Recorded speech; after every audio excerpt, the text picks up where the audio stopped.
but our next speaker has also been a consistent supporter of the family and of refugee rights. Can you please make the leader of the Victorian Greens, Samantha Ratnam, welcome.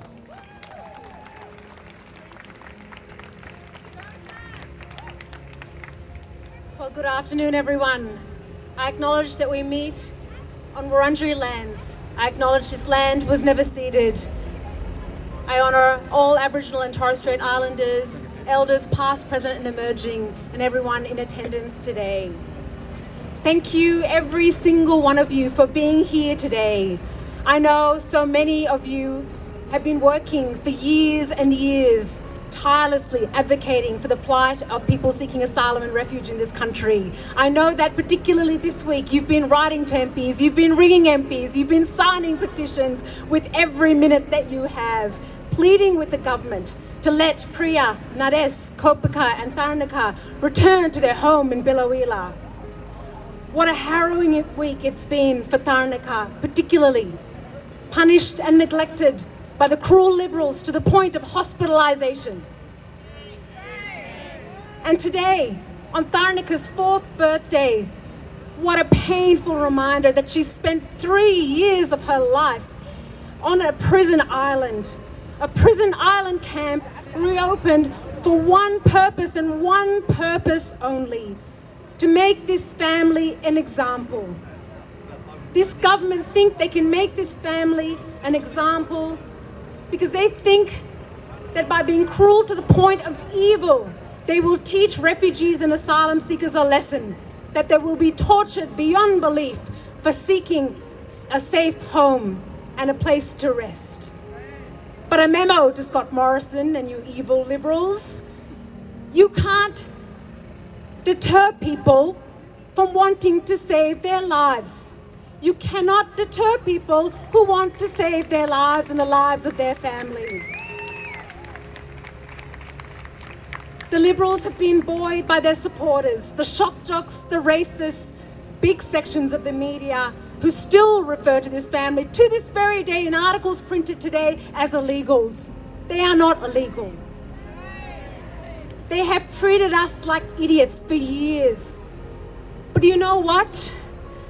They might have just reached the limit of their cruelty.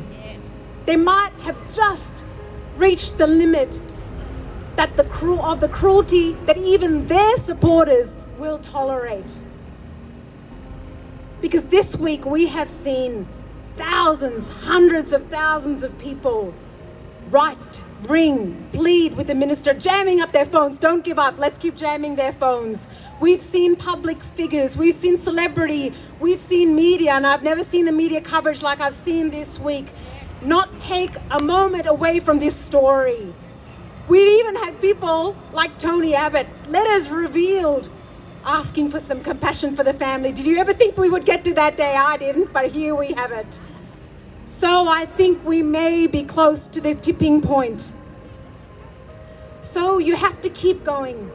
You have to keep ringing and writing, pleading, crying, screaming, whatever you need to do to express the care that you have and the concern you have for this family.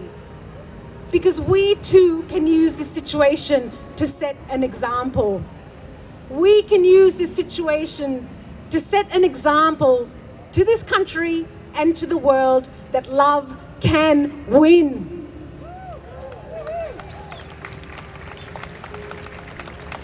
I think we're about to set this example. We've got some ways to go, but let's keep going.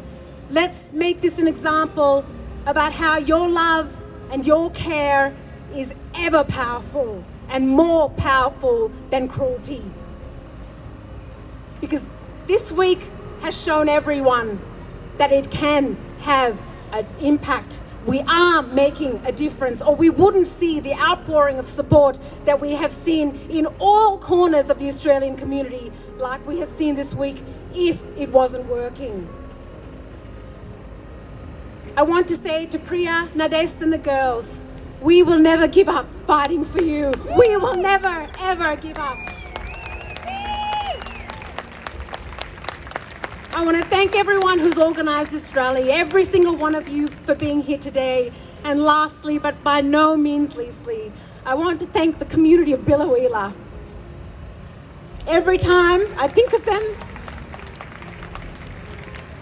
it moves me beyond anything, because I want to thank them for teaching us what love and compassion actually means.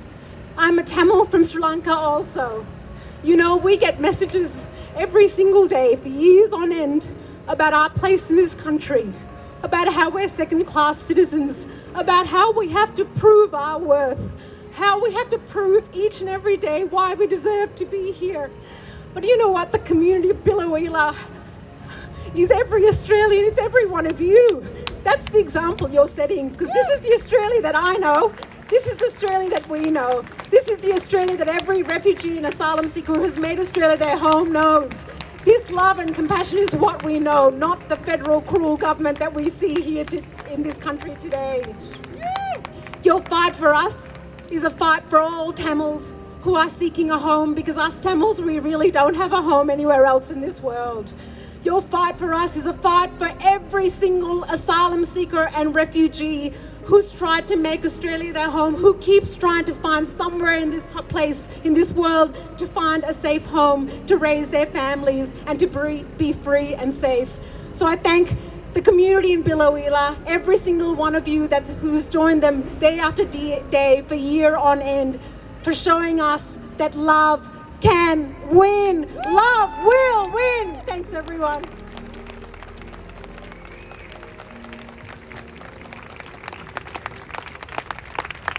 Thank you so much, Samantha. The family is welcome here.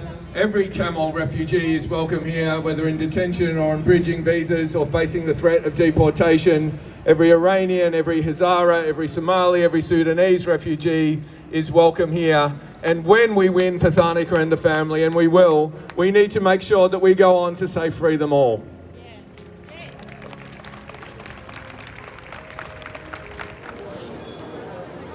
So you've just given quite an emotional, heartfelt speech, Sam, today. I know the reason is pretty obvious, but can you elaborate more on why you got... I've never seen you that emotional giving a speech, and I've filmed a lot of your speeches over a number of years. What's happening to Priya, Nades, Kopika and Tharnika is what's happening to thousands of asylum seekers and refugees right across this country, right across this world, but particularly who've been impacted by the cruel border policies, immigration policies of governments in Australia for years on end.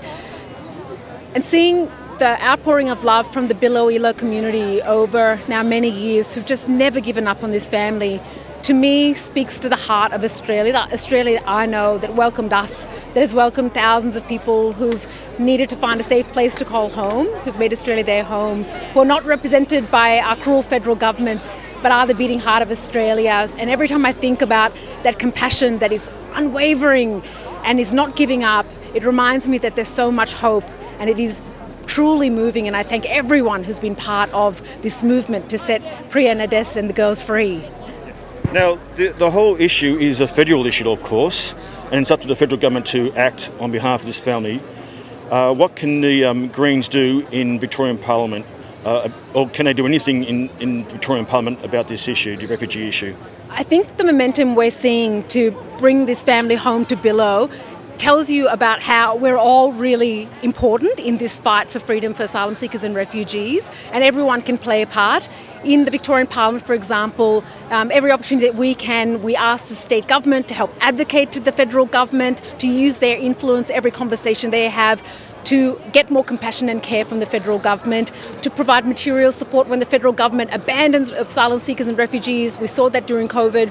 We asked the state government to step in, and we're glad to see that there has been movement on that front. So it's really important that we work at every level of government so that we all do whatever we can, put as many resources as we can at all levels of government to support asylum seekers and refugees who've been abandoned by the federal government.